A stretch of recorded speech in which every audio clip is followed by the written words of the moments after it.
There are moments in life where you just have to let go. There's a dream or there's going to be a person that you want to hold on to for dear life. Maybe it's because of all the time and energy that has been invested into this person or thing, whatever it is. Or maybe it's just a love that you have for this thing or this person, whatever. And we don't want to let go. And that's the strange thing about human nature is that we don't know what's best for us. We know what we want, which isn't necessarily what's best for us. It's just what we want. Now, what's best for us is something that's completely out of our control. And it's not something that we can determine because we have something called a feeling complex. We feel.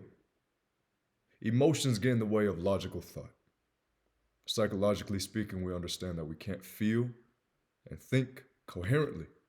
It's like oil and water. It just clashes, it rubs against each other. They don't intertwine harmoniously. If we're thinking, it's purely logical, and if we're feeling, it's rather chaotic. Well, that's why the whole thesis of the yin and yang is the masculine order and the feminine chaos. And they intertwine harmoniously, and there's fragments of each within the chaos, within the order. So when we think we know what's best for us, that's the problem right there, because it's based on we think, not that we know. We only know what we want. And we know that we don't want to feel hopeless. So we want things that give us the opposite. We want things that make us feel like there is hope. We go towards things that fill us up, give us light, make us feel home, give us a reason to just keep going. Well, we either run towards a life that we want or we run away from a life that we fear.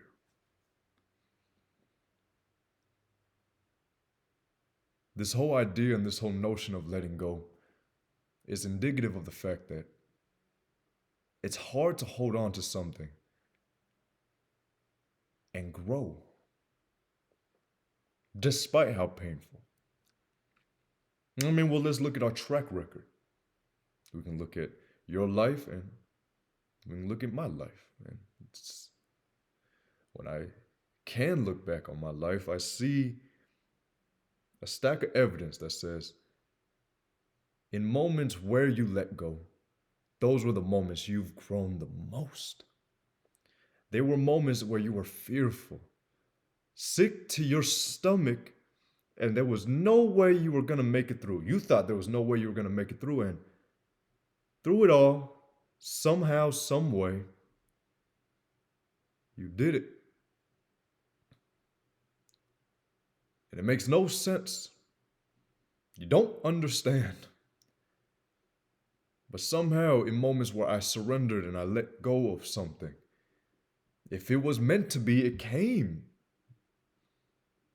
And if it was never, then letting go of it just removed that weight that I was carrying with me all the years of my life. Sometimes we have to let go of a desire for whatever is out here to give us the thing that we desire, because it shows us how worthy we are. We're not worthy because we do. We're worthy because we get to a point where we understand it's not our call. We aren't the smartest, nor the most intelligent for that matter. We're just human. So we're prone to feeling, and we're prone to making wrong decisions, but the right decision every single time is letting something else besides you guide, navigate, and steer the wheel. You can call it energy, cosmic force, you can call it benevolence. You can call it God, Christ, Allah, Nirvana. I don't give a damn what you call it. It is an omnibenevolent, omnipresent source of energy that flows amongst us. And the only thing it lacks is that it has no limitation. You give up your will and you give up your desire to let whatever that thing is take you where you should go. And strangely enough, your desires, no matter how unworthy you are, no matter if you're deserving or not, it is given to you. Almost as a, hey child, congratulations, you passed the test. I just wanted to see if you would trust me. Now that you do, here you go. You got it. It's very strange, isn't it? I can't make sense of it. It's what happened in my life. I don't. I am the least deserving. I am the least worthy of anything. I felt that way for my whole life, and to a degree, I think I'll feel that way for a very long time because I'm just human. I've done a lot of bad things, more than I've done good. And yet, something out here, the damn universe, just feeds me with the silver spoon and goes, eat. And I don't know why. I don't want to eat sometimes. I'm like, well, are you sure? Me? That's for me? It's this eternal gratitude that you feel once you're delivered something that you just know you don't deserve. There's this feeling and this.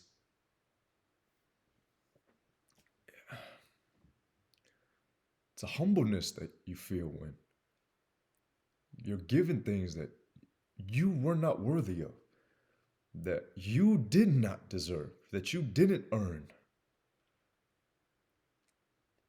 I wish I had an explanation for you, but the best conclusion that I'm able to come to at this point in my life is your desires sometimes may directly align with the desire of something beyond you that's omnibenevolent. And so it is a gift that you inherited. It is a dream, it is a desire that you are supposed to dream. It was given to you. And there may be a desire where it wasn't given to you, but it was created by you. And it's very important that you have the discernment to separate the two. Was this created by me? Was this desire created by me? Or was this creator, or was this idea, was this desire given to me by some type of creator? By some type of cosmic force that exists in the cosmos and the universe? Is this desire for me or something I just want? And thus far, I've realized that if it's a desire for you, it shall come one way or another. And it's not going to happen how you want it to happen, but it will happen. It's not going to happen how fast you want it to happen, but it definitely will happen. And if it's a desire that you created, it's not like the cosmos is gonna say, no, you don't get it. It'll deliver to you something similar. But the difficult thing is your desires that you create don't always align with the desires that this cosmic force has for your life. Sometimes they clash. They don't intertwine. And so there has to be a redirection. If you truly decide to go full throttle on the desire that you want, that you created, there will be a redirection. It won't happen how you want it, especially if you decide to really grip it by the neck, pull into the dream and try to bring it into reality. If you try to take this and take control of your own destiny and you really give it all you have, you're going to soon find out that you can't escape fate, and you will simply be making the transition towards fate and the journey just a little bit harder on yourself. But when these desires for your life just get surrendered, you don't want anything. You're okay with everything going wrong. You're okay with everything going right. And when you're able to just let go of this, what happens as a byproduct of not desiring is that you become. Very strange, isn't it? You would think that you become because you desire. And so you take action to become, but That isn't necessarily the case, nor does it make sense. It's so paradoxical because you become, once you stop desiring, you become all. Because you don't want to be a specific thing. It's no longer a binary, it's a continuum. It's not a matter of what are you, it's now I have become all. It's quite philosophical, and it's not that practical. But that's the way that the world works. There's always paradoxes. I was having a conversation with somebody, and he said something that really stuck with me. He said, Thompson, the little cells and the atoms in your body, they all work together to help the whole body function, correct? Your lymph nodes do this, the mitochondria does this. Certain things convert certain things to ATP, your liver produces this, your heart does this, and everything works as a collective unit. Yes? I say, yes. He's like, that's what we are. We're little bodies. Think of the big body. Think of us as little cells. And what's the big body? Well, think of the big body as the entire landscape of the cosmos. And we just make it up. And the farther you zoom out, the smaller we become, right? We zoom in to a cell, it's rather large. We zoom out, it's almost non-existent.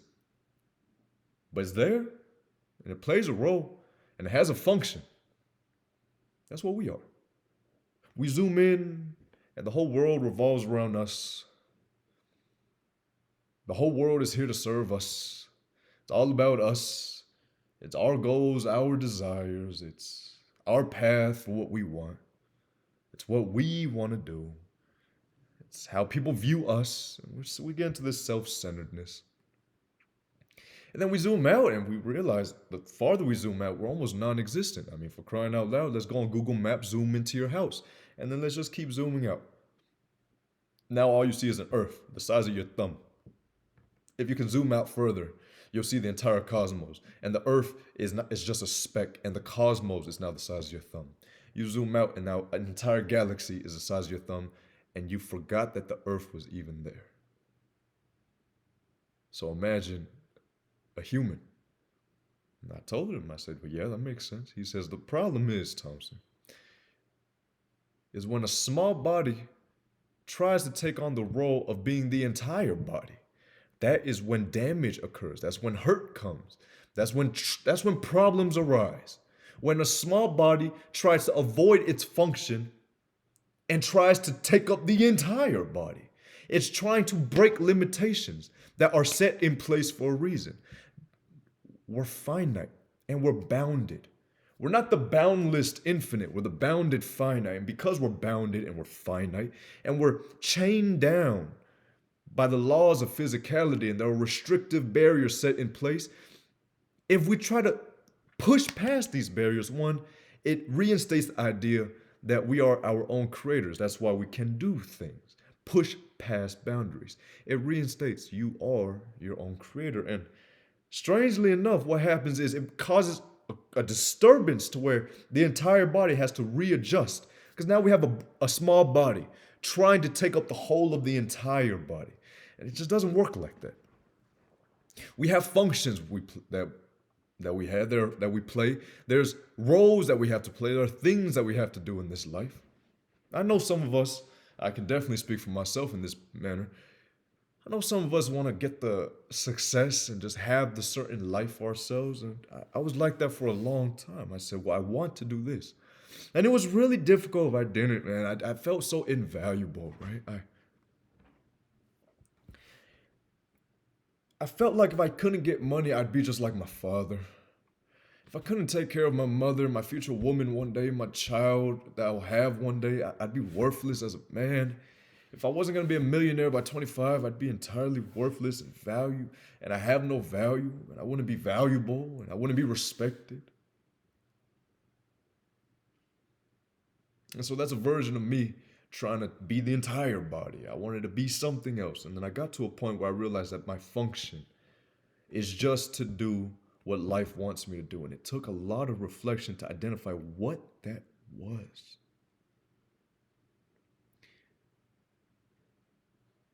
It was so difficult. just to answer that question alone. That singular question, what does life want me to do? And after I regressed it down, right, I have a visual framework that allows me to come to the root of problems and things. So what I do is I start with the problem, I'll define it, I'll ask why, what, and it'll go down, kind of like a visual family tree that just keeps going down and down and down until it comes to a certain stop. And I'm like, that's what it is. And after regressing, I come to realize that if we can leave the earth better than how we found it on a long enough time horizon, that would benefit the whole body. The earth won't be destroyed. People won't be miserable and nihilistic. I said, my job is to add to that body, the body that creates a ripple effect. When me and a few people decided to feed families for Thanksgiving, I really sat down and I was pondering, I was perplexed about the idea that what if this one act of kindness truly touches their heart in a way where they will extend that to another person, and that person will be so touched because of them that they extend it to the next person, and it becomes a ripple effect and a chain effect of never-ending help and hope and kindness. And I said, well, that's a great impact. And I mean, that was only like 180 people, 50 families. And I thought, well, wow. Well, what would it take for the whole world to have the chain effect, right? Because when I got introduced to social media a few years back, the biggest thing I saw was I didn't realize how much misery there was in the world. I had no clue because I didn't care about social media.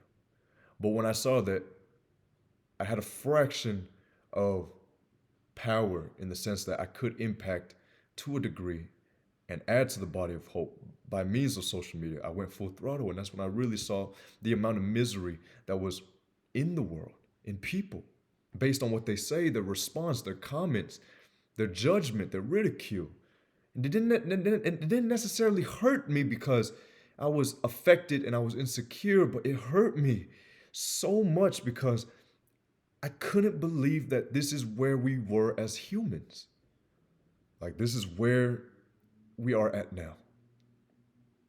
A conflict of opinions through a virtual screen to where one party just wants to be right and one party doesn't want to be wrong. And there's a never ending attack of who's right, who's wrong. And there's never an empathetic structure of understanding, but rather it's just this conflict of crashing and clashing that doesn't intertwine, that doesn't add to the body of hope. And that was fairly devastating to me. I couldn't sleep thinking about those moments. I'd be looking at the stars at nighttime, unable to sleep, wondering if there was a way to positively influence people to where there's no longer this overwhelming amount of misery. And I came to the conclusion that you cannot affect the body all in one, but you can impact little bodies, which will inherently, and as a byproduct of affecting one little body, the entire body will be influenced. Similar to how when you get sick, it's an invasion.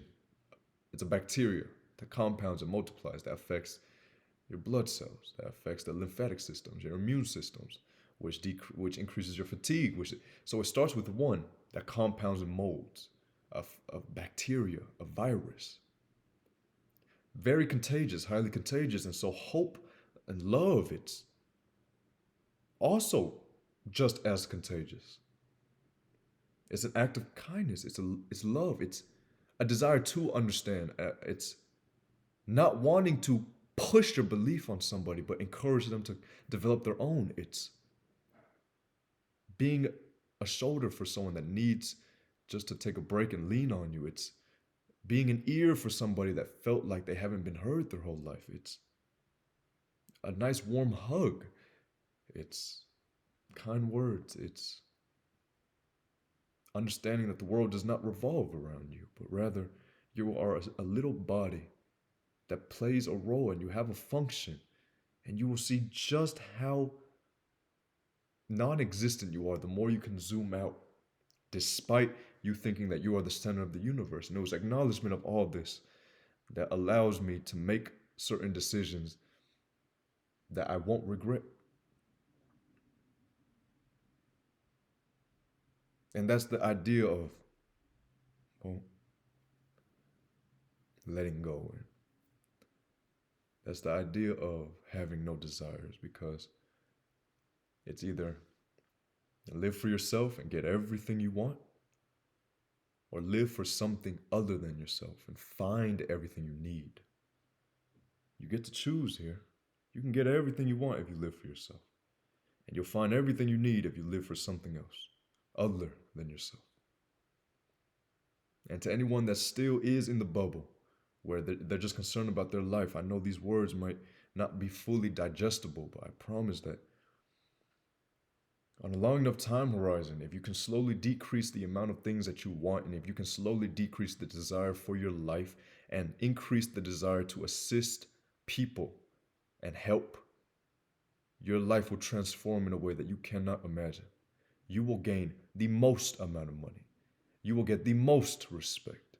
You will get the most abundance in serving and helping change the entire body, as opposed to just being so focused on this little body known as yourself.